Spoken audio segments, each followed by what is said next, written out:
"Let me out," he said, but the once friendly couple who gave this hitchhiker a ride just laughed sinisterly.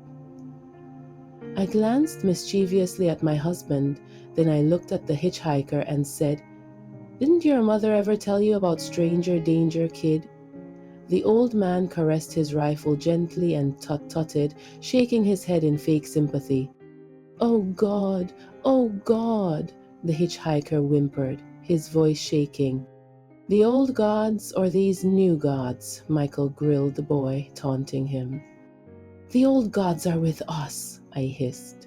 "Most kids his age believe in all this new age BS. I glanced at him over my shoulder. Michael and I grew up hearing fantastical stories from our parents and grandparents about the old gods. Gods like Daggerak, the Slayer, and the like of Vashtor, god of war and pestilence. While we didn't worship these gods ourselves, the stories always brought us comfort and a sense of belonging and self-awareness. I guess it's true what they say about knowing your history and understanding where you come from. "Please let me go, you don't have to do this." I took a sharp turn onto a dirt road as I spoke to the hitchhiker again. "Have to? Oh, we know we don't have to, son, but we want to." I smiled at him through the rearview mirror and he visibly winced. Is it me? Is it my face? I know my husband and I aren't as attractive as we were when we were young, but I still didn't think we were that old.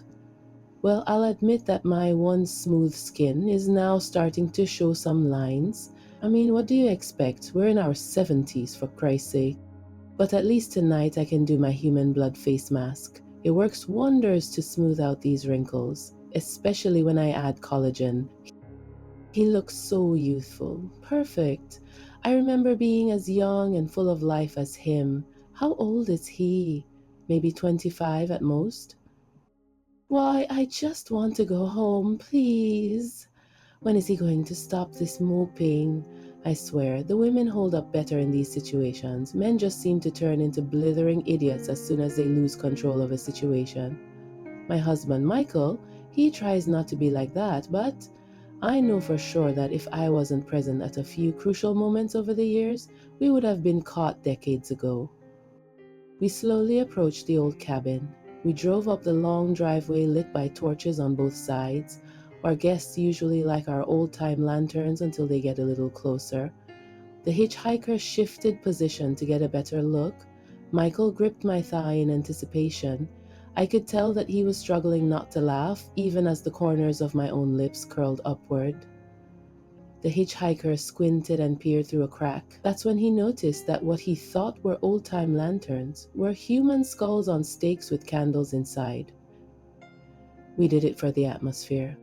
The hitchhiker kicked frantically at the door of the van when he saw the scene and his new reality set in. I could hear his screams from the front seat as I drove us up the long driveway. My heart raced with excitement as we got closer to the cabin. This was always my favorite part, the highest point of the anticipation build-up before we could play. But as we pulled up to the cabin, the hitchhiker continued to lash out at the vehicle, kicking and hurling his body into the door and sides like a madman. Just before we trundled to a halt, the back door flew open and the hitchhiker threw himself onto the ground. He managed to escape from the van and ran into the woods. Michael and I exchanged a quick look, then jumped out of the van and started chasing him. We were old, but we were also experienced. We knew these woods like the back of our hands, and we were determined to catch our prey. The hitchhiker was fast, but we were better. We knew every corner and every hole in which the very rodents nest in at night. We had booby traps everywhere, so we didn't really need speed. We could literally have strolled hand in hand like lovers down Le Champs-Élysées on a beautiful night, but we just loved the chase. We could hear his ragged breaths as he ran through the brush, and I could feel my pulse pounding in my ears. As Michael and I chased the hitchhiker through the woods, a sense of power and control washed over me. It was exhilarating to be in pursuit of someone, to have the upper hand. We were the predators and he was our prey. I could feel the adrenaline coursing through my veins, fueling my every step. The thrill of the chase was intoxicating, and I reveled in it. We were in our element, in control of the situation, and it was a heady feeling. Every time I caught a glimpse of the hitchhiker ahead of us, my heart raced with excitement. We were so close to capturing him, and it was only a matter of time before he was in our grasp. I could feel the power of our experience and cunning as we closed in on him. We chased him for what felt like hours, but it was probably only a few minutes. The adrenaline was pumping through our veins, and we were both getting winded. The hitchhiker was starting to slow down, and I could see him glancing over his shoulder at us, terror in his eyes. But we were gaining on him, and I could see the realization dawning on him that he wasn't going to escape. He stepped on a bear trap. The snap was crisp, the sound of mechanical jaws shutting.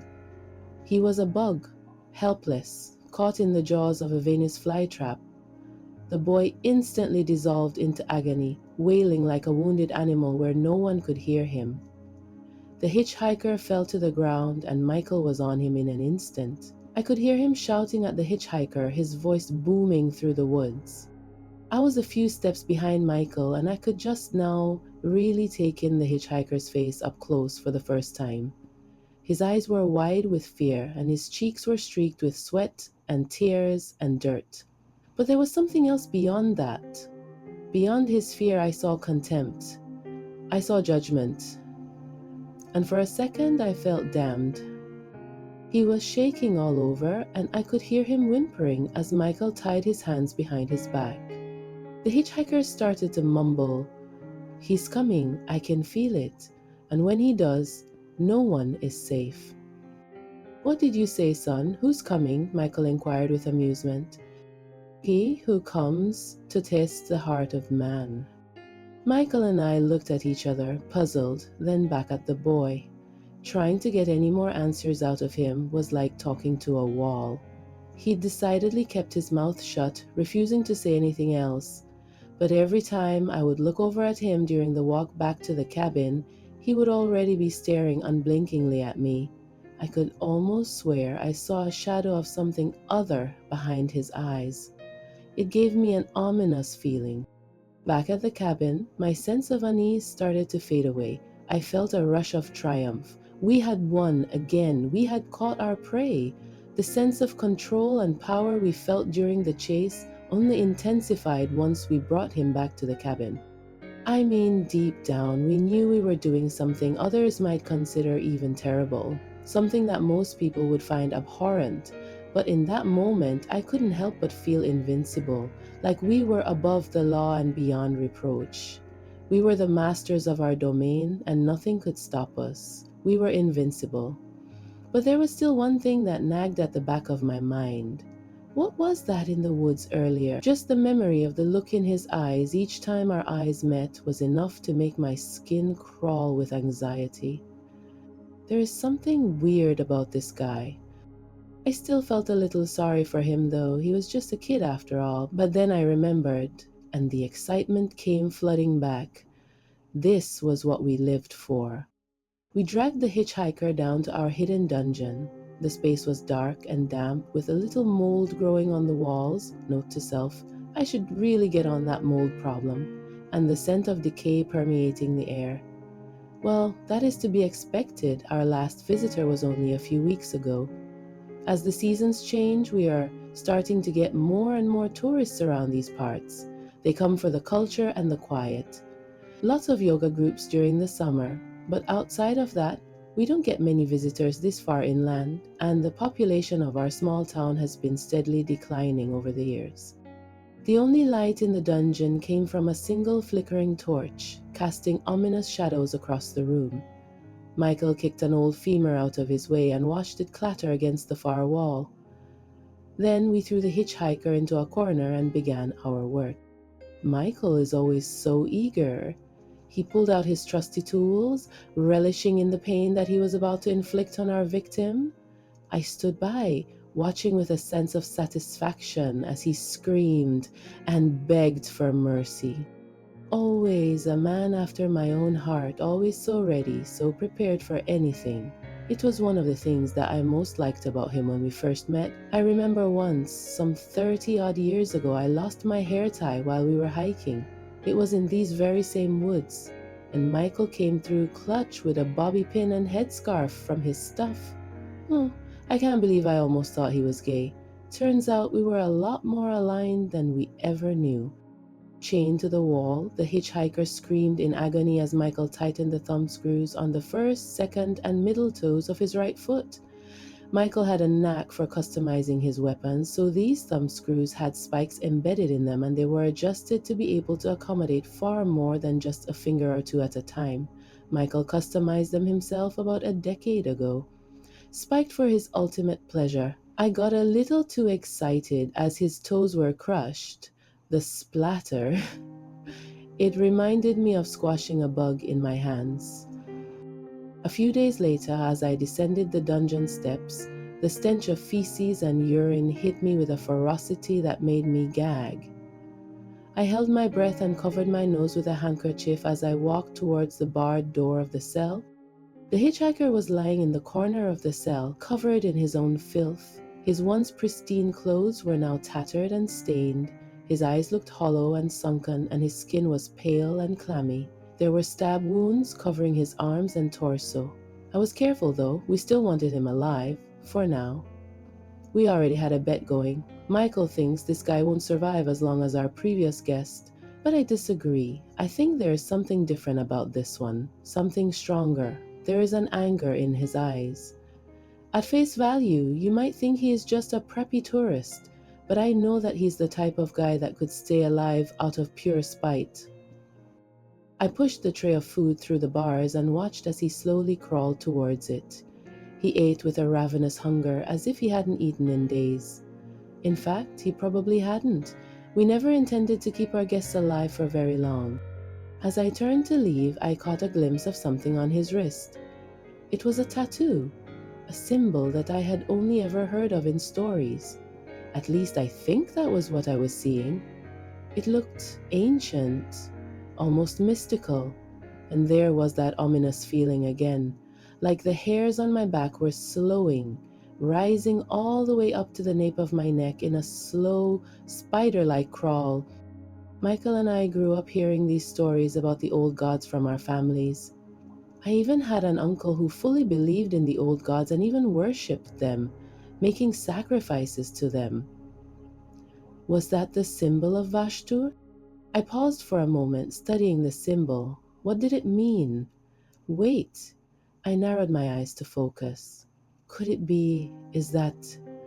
No. This is just another tourist who doesn't respect people's culture enough to find out what symbols mean before getting them tattooed. Who did this hitchhiker really think he was? The sacrilege. Suddenly he looked up at me and our eyes locked. In that moment, I saw that glint of something else in his eyes, something that made me feel uneasy. It was as if he knew something that I didn't, as if he was privy to a secret that only a select few knew. For the briefest of moments, I was scared. I didn't realize it in the moment, but that feeling, that cold, heavy blockage in my throat chakra was fear. I quickly turned and left the dungeon, my heart pounding in my chest. Was this hitchhiker more than he seemed? Of course not. That's why things are going exactly according to plan, same as they have for the past nearly 40 years. I mentioned the tattoo to Michael. It looks like the mark of Vashtur, I had said. It turns out he had already seen it and deduced exactly what I thought. This hitchhiker is just another grifter who wishes to turn what is sacred into a filthy fad or trend. Who is Vashtur? That's a question I never wanted to have to answer. That name isn't ever spoken without calamity, fast in its wake. Vashtur is an ancient deity of war and pestilence who was believed to bring destruction and disease to humanity. According to Babylonian mythology, Vashtur was also associated with the underworld and the afterlife. It is said that Vashtur was once a powerful warrior and leader of the gods, but was eventually cast out of heaven due to his rebellion against the other deities, and from there he built himself his own pocket realm, an extension of the underworld, far away from the other deities. And as such he became one of the elder gods of this world. Today, however, Vashtur is almost completely forgotten by man. Only a handful of people across the world still acknowledge or worship him. and most of whom have heard the stories do not actually believe them to be true. Legend has it that the last time Vashtur had visited this world, it was during the Great Plague of the 14th century, also known as the Black Death. During that time, it is believed that Vashtur was disguised as a plague doctor, moving among the sick and the dying, watching and observing the hearts of men. But despite his efforts, Vashtur found that humanity had not changed since his previous visit. Greed, corruption, and cruelty still ran rampant, and so Vashtur decreed that humanity was unworthy of life. He unleashed his power and caused even more destruction, wiping out entire cities and leaving death and devastation in his wake. However, as he watched the world burn, Vashtur saw glimmers of hope and goodness among some of the people. He realized that there were those who were fighting against the darkness and striving to make the world a better place. And so he decided to give humanity one more chance. He vanished from the world, but before he left, he made a promise. He would return one day in the flesh of man, marked with a symbol on his wrist, to once again see the heart of man and determine whether this world deserved to go on.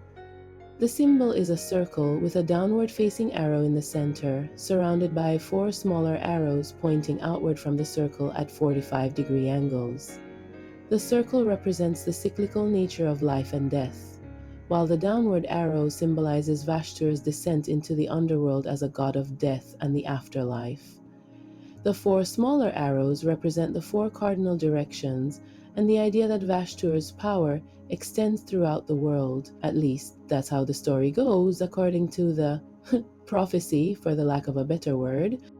On the hitchhiker's wrist, the symbol was intricate and detailed, with fine lines and delicate shading that give it a sense of depth and complexity.